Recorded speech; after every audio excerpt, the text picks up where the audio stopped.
কাইলৈ অসম বিধানসভাৰ inter session শীতকালীন অধিৱেশন আৰু জুবিনদাৰ মৃত্যুৰ পাছৰ প্ৰথমখন বিধানসভাৰ অধিৱেশন।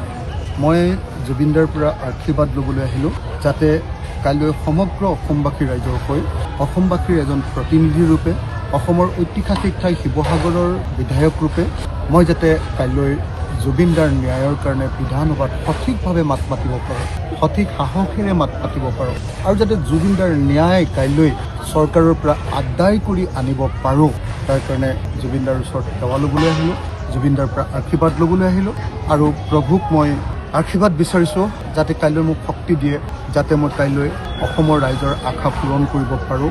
আমাৰ সকলোৰে মৰমৰ, সকলোৰে হিয়াৰ আমঠু, আমাৰ সকলোৰে হৃদয়ৰ জুবিনদা 2 মাহ 7 দিনৰ পাছতো ন্যায় পোৱা নাই। এই কথাটো ভাবিলেই কিবা বুকুখন ফাটি যাওঁ। সেইকাৰণে আজি জুবিনদাৰ পৰা সাহস ল'বলৈ আহিছোঁ, জুবিনদাৰ পৰা শক্তি ল'বলৈ আহিছোঁ, ভগৱানৰ পৰা আশীৰ্বাদ ল'বলৈ আহিছোঁ যাতে কাইলৈ মই বিধানসভাত সঁচাকৈ অসমীয়া জাতিৰ হৈ মাত মাতিব পাৰোঁ আৰু ঐতিহাসিক শিৱসাগৰ বিধানসভাৰ প্ৰকৃত প্ৰতিনিধিৰূপে, আচল প্ৰতিনিধিৰূপে যাতে মাত মাতিব পাৰোঁ। কাইলৈ মোৰ মূল কথাটো হ'ল যে চৰকাৰে 2 মাহৰ পাছতো কিয় এতিয়ালৈকে জুবিনদাৰ মৃত্যু কেনেকৈ হ'ল, কিয় হ'ল, 19 ছেপ্টেম্বৰ তাৰিখৰ দিনা সেইদিনা জুবিনদাৰ ক্ষেত্ৰত কি হৈছিলে, কিয় এতিয়ালৈকে ক'ব পৰা নাই, সেই কথাখিনি উলিয়াই। মই বুজি পাওঁ যে জুবিনদাৰ ন্যায় মানে হ'ল জুবিনদাৰ যদি কোনোবাই হত্যা কৰিছে সেই হত্যাকাৰীবিলাকৰ ফাঁচি, যদি হত্যা নহয় তেওঁক মৃত্যুৰ ফালে ঠেলি দিয়া হ'ল তেতিয়াহ'লে মৃত্যুৰ ফালে ঠেলি দিয়া মানুহবিলাকক যাৱজ্জীৱন কাৰাদণ্ড প্ৰদান। কিন্তু দুৰ্ভাগ্যৰ কথা যে এই চৰকাৰখনে কেৱল জুবিনদাৰ লগত খেলিছে আৰু নাটক কৰিছে, বিচাৰ কৰা নাই।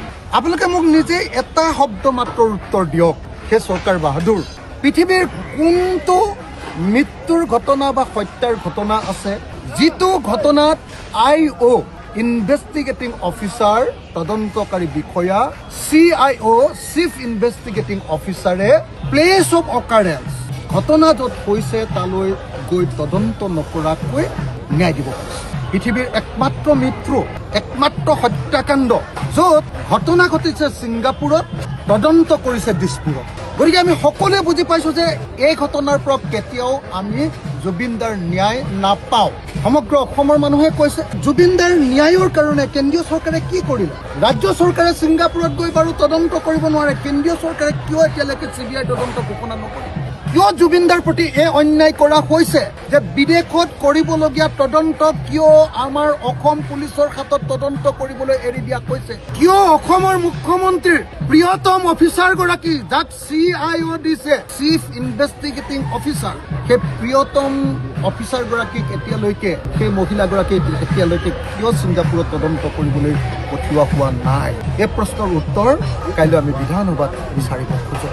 আমাক এটাই লাগে যে জুবিন গাৰ্গক আমাক ন্যায় লাগিব।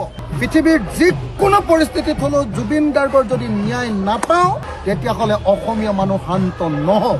আৰু সেই কথাটোকে ক'বৰ কাৰণে মই শক্তি বিচাৰি, সাহস বিচাৰি, প্ৰেৰণা বিচাৰি জুবিনদাৰ ওচৰত সেৱা ল'লোঁ আৰু প্ৰভু ভগৱন্তৰ ওচৰত আশীৰ্বাদ বিচাৰিলোঁ যাতে কাইলৈ মই সঁচাকৈ অসমীয়া জাতি হৈ যি বিধানসভা অসমীয়া জাতিৰ প্ৰতিনিধিত্ব কৰে সেই বিধানসভাত যাতে মই গৰ্জন দিব পাৰোঁ আৰু যাতে চৰকাৰক বাধ্য কৰিব পাৰোঁ যাতে প্ৰকৃত ন্যায় দিয়া হয়। সেইকাৰণে মই আজি ইয়ালৈ আহিলোঁ, সেৱা ল'লোঁ, চাকি জ্বলালোঁ, ধূপ জ্বলালোঁ, জুবিনদাৰ হৃদয়ৰ লগত মোৰ হৃদয়ে কথা পাতিলে আৰু কাইলৈৰ কাৰণে নিজকে সাজু কৰোঁ। আমাৰ বিৰোধী দলসমূহৰ দলপতি দেৱব্ৰত শইকীয়া ডাঙৰীয়া, মই আৰু মনোৰঞ্জন তালুকদাৰ ডাঙৰীয়া, আমি দুয়োজনে অনুৰোধ কৰিছোঁ যে আমি বিধানসভাৰ ভিতৰত যুঁজৰ আগতে আমি সকলো বিৰোধী পক্ষ বহি ল'ব লাগে। আমি সোনকালে বিচাৰিছিলোঁ কিন্তু দেৱব্ৰত দাই আমাক কৈছে যে কাইলৈ বিধানসভাৰ আগে আমাৰ বিৰোধী দলবিলাকৰ এখন ফ্ল'ৰ কোৰ্ডিনেশ্যন বৈঠক হ'ব আৰু সেই বৈঠকৰ পাছতে আমি ঐক্যবদ্ধভাৱে কাইলৈ বিধানসভাত থিয়